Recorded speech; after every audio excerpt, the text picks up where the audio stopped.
Hello दोस्तों, स्वागत है हमारे नए वीडियो में। आज की वीडियो में हम लोग एक रोमांटिक ड्रामा मूवी का एक्सप्लेन करने वाले हैं। इस मूवी के शुरुआत में हम लोग एक आयरिस नाम की लड़की को देखते हैं, जिसे एक जोस नाम के लड़के से प्यार हो जाता है। जोस आयरिस के साथ कई बार घपाघप किया करता था। एक दिन जब वो अपने दोस्तों के पास आयरिस को मिलवाने के लिए लेकर जाता है, तब उसके दोस्त भी आयरिस को देखकर उसकी तरफ अट्रैक्ट हो जाते हैं और वो लोग भी अब आयरिस के साथ इंटीमेट होना चाहते हैं। लेकिन सबसे हैरानी की बात यह थी कि जोस को इस बात से कोई भी फर्क नहीं पड़ता है कि कोई भी आयरिस के साथ घपाघप कर सकता है। एक बार आयरिस जब जोस के दोस्त के साथ अकेली होती है, तब वो आयरिस को अपने पास बुलाता है और कहता है मेरे पास आ जाओ, क्योंकि तुम इसी काम के लिए यहाँ हो। इसके बाद वो आदमी आयरिस के साथ में क्या करता है, ये हम लोग इस वीडियो में आगे देखेंगे। तो चलिए इस मूवी को शुरू करते हैं। इस मूवी की शुरुआत एक सुपरमार्केट से होती है। यहाँ पर हम लोग एक आयरिस नाम की लड़की को देखते हैं। तभी एक जोस नाम का लड़का यहाँ आता है। जोस आयरिस को ही देखे जा रहा था। यहाँ आयरिस भी जोस को नोटिस करती है। इन दोनों की नजरें मिलती हैं और इन दोनों को पहली नजर में ही प्यार हो जाता है। अब ये लोग साथ में घूमते हैं। जोस आयरिस को अपने दोस्तों से मिलाने के लिए लेकर जाता है। यहाँ आयरिस उससे बोलती है तुम्हारी दोस्त कैट मुझे बिल्कुल भी पसंद नहीं करती है। जोस कहता है कैट ऐसी ही है, इसलिए तुम उसकी बातों का बुरा मत मानो। इसके बाद ये लोग अंदर जाकर कैट से मिलते हैं। यहाँ इनके दोस्त पैट्रिक और इलाई भी आए हुए थे। ये सभी लोग अभी जिस घर में थे, ये घर सरगे का है। वैसे तो सरगे कैट का बॉयफ्रेंड था, लेकिन आयरिस को देखने के बाद अब उसकी निगाहें आयरिस पर पड़ जाती है। आयरिस और जोस काफी लंबे सफर से आए थे, इसलिए आयरिस ऊपर जाकर शावर लेती है। इसके बाद जब ये सभी लोग बैठे हुए थे, तभी पैट्रिक अपनी और इलाई की कहानी सुनाता है कि वो लोग एक दूसरे से कैसे मिले और उन्हें भी पहले नजर में ही प्यार हो गया था। उनकी कहानी को सुनने के बाद आयरिस कहती है मेरी भी कहानी कुछ इसी तरह है। आयरिस जब अपनी बातों को बोल रही थी, तभी वो नोटिस करती है उनका कोई भी दोस्त उसकी बातों पर ध्यान नहीं दे रहा था। यहीं पर हम लोग सरगे के बारे में जानते हैं। सरगे कई सारे इलीगल काम भी करता है। यहाँ पर कैट आयरिस से ये कहती है सरगे के पास सब कुछ है और उसकी तो एक सुंदर बेबी भी है। मैं तो बस उसकी टाइम पास हूँ। उसका जब भी मूड बनता है वो मेरे साथ इंटीमेट होता है। कुछ देर के बाद ये सभी लोग यहाँ डांस करने लगते हैं। तभी सरगे आयरिस के नजदीक आने की कोशिश करता है। यहीं पर जोस भी होता है। डांस करते हुए आयरिस जोस को अपने तरफ खींचती है। यहाँ ये लोग साथ में काफी मस्ती करते हैं। रात में सोने से पहले ये लोग इंटीमेट होते हैं, लेकिन तभी आयरिस कुछ बोलने लगती है। जोस उसे कहता है सो जाओ। तभी आयरिस एकदम से ही सो जाती है। सुबह में ये लोग नदी के पास जाने वाले थे। जोस आयरिस से कहता है मेरा जाने का मन नहीं है, इसलिए तुम अकेली चली जाओ। जोस आयरिस की बातों को मानकर अकेली जाती है, लेकिन आयरिस के जाते ही जोस ने अपने फोन में वो एक पेन ड्राइव को कनेक्ट करता है। इधर बाहर आयरिस को अपने जेब में एक चाकू मिलता है। यहाँ पर पीछे सरगे भी होता है। सरगे आयरिस के साथ फ्लर्ट करने की कोशिश कर रहा था। सरगे को देखकर आयरिस कहती है मुझे अब वापस जाना चाहिए, लेकिन सरगे उससे कहता है तुम मेरे गेस्ट हाउस में आई हो, इसलिए तुम्हें थोड़ा टाइम मेरे साथ गुजारना चाहिए। सरगे यहाँ आयरिस को सनस्क्रीन देकर ये कहता है कि तुम मेरी पीठ पर इसे लगा दो। तभी वो आयरिस का हाथ पकड़ लेता है। सरगे कहता है मेरे पास कैट का परमिशन है और तुम तो यही करने के लिए हो। कुछ ही देर के बाद हम लोग आयरिस को देखते हैं, जो कि खून में पूरी तरह लथपथ थी। आयरिस कहती है मैंने उसे रोकने की कोशिश की, लेकिन वो नहीं रुका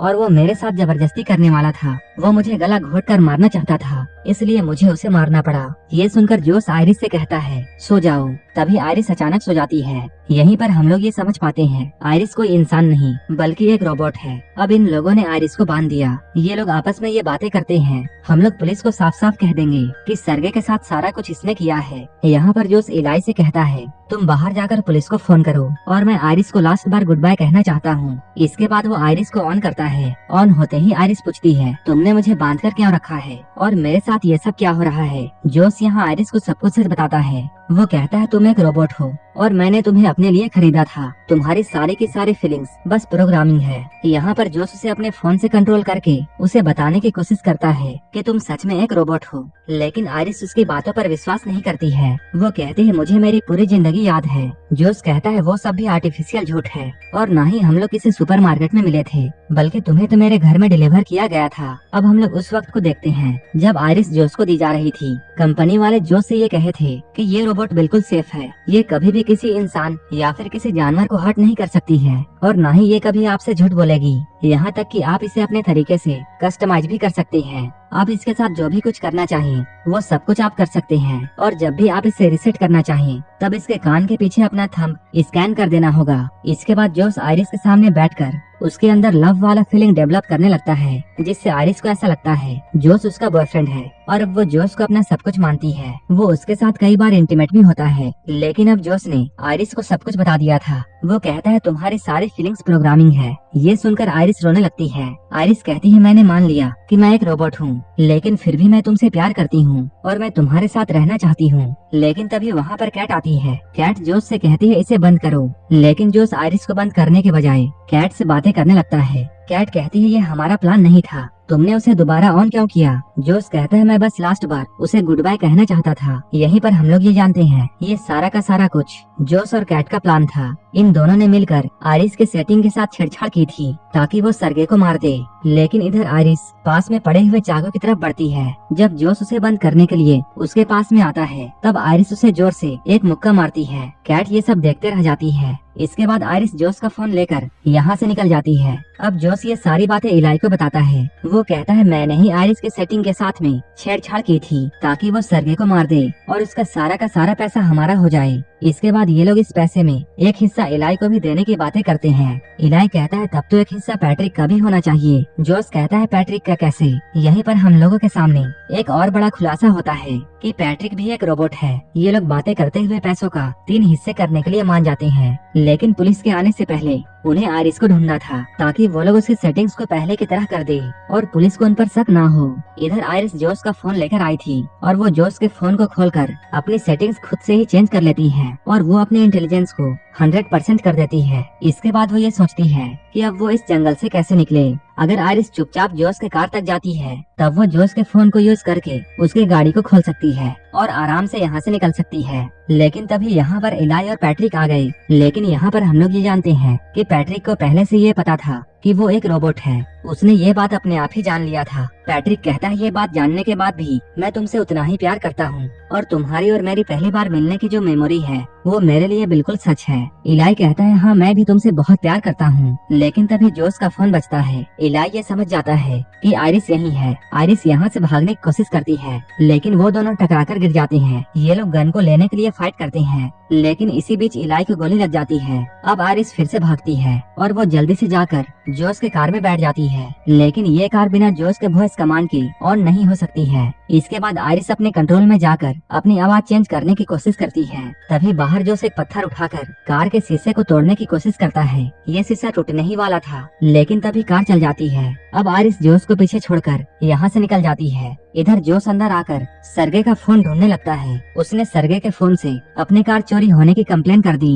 तभी कार साइड में लगकर अपने आप बंद हो जाती है और इसके दरवाजे भी अपने आप लॉक हो गए। इसके बाद जोश आयरिस को कॉल करता है। वो कहता है बेबी अभी भी कुछ भी नहीं बिगड़ा है, तुम मेरे पास आ जाओ और हम लोग मिलकर सब कुछ ठीक कर देंगे। हम लोग सारा का सारा ब्लेम पैट्रिक पर डाल देंगे कि उसने ये सब किया है। लेकिन आयरिस ने अपने इंटेलिजेंस को इतना बढ़ा दिया था कि वो जोश के झांसे में आने वाली नहीं थी। आयरिस कहती है तुमने मुझसे मर्डर करवाया है। इसके बाद आयरिस उससे ब्रेकअप कर लेती है। इसके बाद जोश पैट्रिक के पास में जाता है। वो इलाई के थंब प्रिंट से पैट्रिक को रीसेट करता है और वो पैट्रिक को अपने से कनेक्ट कर लेता है। अब पैट्रिक को इलाई के जगह में जोश दिख रहा था। इसके बाद जोश सेटिंग में जाकर पैट्रिक के अग्रेशन को 100% कर दिया और वो पैट्रिक को ये हुक्म देता है कि तुम जाकर आयरिस को ढूंढो। इधर आयरिस कार के शीशे को तोड़कर बाहर निकल रही थी, लेकिन तभी यहाँ पुलिस आ जाती है। इसके बाद आयरिस जल्दी से अपनी लैंग्वेज चेंज करती है ताकि पुलिस वाला उसकी बातों को नहीं समझ पाए। उसने ऐसा इसलिए किया था क्योंकि आयरिस के साथ कुछ भी हो जाए वो झूठ नहीं बोल सकती थी। इसके बाद वो जर्मन लैंग्वेज में पुलिस को सब कुछ बताती है, लेकिन इस पुलिस वाले को कुछ भी समझ में नहीं आता है। लेकिन वो पुलिस वाला कार में पड़े हुए चाकू को देख लेता है। इसके बाद वो आयरिस को हथकड़ी पहनाता है, लेकिन उसी वक्त पैट्रिक यहाँ आता है। क्योंकि पैट्रिक का एग्रेशन 100% था, इसलिए वो यहाँ पर पुलिस वाले को जान से मार देता है। इसके बाद उसने जोश के फोन से आयरिस को भी बंद कर दिया। इधर कैट घर के बाहर में एक पुलिस की कार को आते हुए देखती है, जिसमें से पैट्रिक निकलता है और इस पुलिस वाले की डेड बॉडी डिक्की में पड़ी हुई थी। कैट ये सब देखकर बहुत डर जाती है और यहाँ से भागने लगती है। जोश पैट्रिक से कहता है उसे रोको। पैट्रिक ने कैट को भी जान से मारकर उसे जाने से रोक दिया। ये सब पैट्रिक के बढ़े हुए एग्रेशन की वजह से हो रहा था। इसके बाद हम लोग जोश को देखते हैं, जो कि आयरिस के साथ में टेबल में बैठकर उसके साथ खाना खा रहा था। उसने आयरिस को ऑन किया था। जोश कहता है मैंने ये बात नहीं सोचा था कि तुम इतना कुछ कर जाओगी। तुमने इलाई को मार डाला और तुम्हारी ही वजह से कैट की भी जान चली गई। आयरिस कहती है नहीं, मैंने ऐसा कुछ नहीं किया है, ये सब तो तुम्हारा किया हुआ है। तुम सारा का सारा ब्लेम मुझ पर नहीं डाल सकते हो। आयरिस कहती है तुम बहुत बुरे इंसान हो और तुम बहुत कमजोर हो, तुम पूरी दुनिया को गलत समझते हो।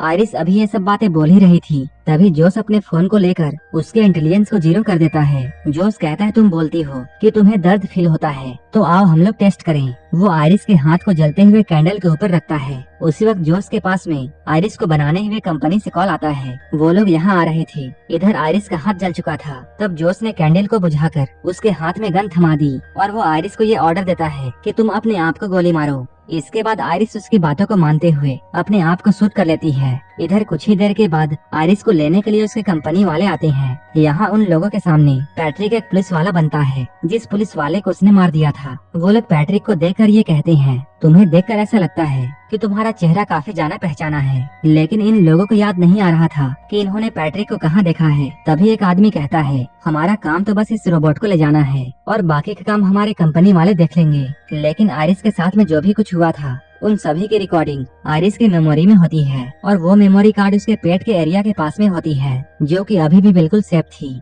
जोस ये बात जानकर बिल्कुल डर जाता है। कंपनी वालों को भी ये अंदाजा था कि पक्का जोस ने ही आयरिस के साथ में गलत किया होगा और उसी ने इसके सेटिंग के साथ में छेड़छाड़ की है, क्योंकि उनका बनाया हुआ रोबोट इतना कुछ नहीं करता है। लेकिन तभी पैट्रिक इन लोगों के सामने आ जाता है। पैट्रिक इनमें से एक आदमी को मार देता है, लेकिन दूसरा आदमी पैट्रिक से बचकर भागता है। वहीं इधर अंदर इन लोगों के भवन में आयरिस रिबूट हो चुकी थी। इधर बाहर पैट्रिक ने उस लड़के को पकड़ लिया था, लेकिन आयरिस यहाँ आकर पैट्रिक को हर्ट नहीं कर पाती है, क्योंकि उसकी सेटिंग्स रिबूट हो चुकी थी। तभी आयरिस कहती है पैट्रिक जोस तुमसे प्यार नहीं करता है, वो तो बस तुम्हारा इस्तेमाल कर रहा है। यहाँ पर आयरिस पैट्रिक के सामने वही लाइंस बोलती है जो कि पैट्रिक ने इलाई को बोली थी। वो कहती है याद करो तुम इलाई को प्यार करते हो, ना कि जोस को। आयरिस कहती है पैट्रिक तुम जानते हो हम लोग झूठ नहीं बोल सकते हैं। आयरिस की सारी बातों को सुनकर पैट्रिक को इलाई याद आ जाता है। इसके बाद वो अपने आप को खत्म कर लेता है। इसके बाद आयरिस इस लड़के से एक हेल्प मांगती है। वहीं इधर अंदर हम लोग जोस को देखते हैं। यहाँ सारे के सारे पैसों को लेकर जोस यहाँ से भागने वाला था, लेकिन तभी उसे अपने दोस्तों की आवाजें आने लगती हैं। ये सभी आवाजें आयरिस निकाल रही थी, क्योंकि उस लड़के ने आयरिस के सेटिंग के साथ छेड़छाड़ करके उसे सभी चीजों का फुल एक्सेस दे दिया था। अब जोस का फोन भी आयरिस को रोक नहीं सकता है, लेकिन अभी भी आयरिस जोस को हर्ट नहीं कर सकती थी, क्योंकि वो उससे अभी भी प्यार करती है। इसी चीज का फायदा जोस उठाता है और वो आयरिस को बहुत मारता है। वो इस बार आयरिस के पेट में गोली मारेगा ताकि उसकी सारी की सारी मेमोरी चली जाए और वो हमेशा के लिए मर जाए। लेकिन अपने आप को बचाने के लिए आयरिस उस पर हमला कर देती है और इस हमले में जोस मारा जाता है। अब आयरिस अपने रोबोट होने के सच को एक्सेप्ट कर लेती है और यहीं पर ये मूवी खत्म हो जाती है। इसी तरह की मूवीज के लिए आप हमें टेलीग्राम और इंस्टाग्राम पर फॉलो कर सकते हैं, जिसका लिंक डिस्क्रिप्शन में दिया हुआ है। और मूवी अच्छी लगी हो तब एक लाइक जरूर कर देना और ऐसे ही वीडियोस के लिए हमारे चैनल को जरूर सब्सक्राइब कर लेना। तो मिलते हैं हमारे नेक्स्ट वीडियो में।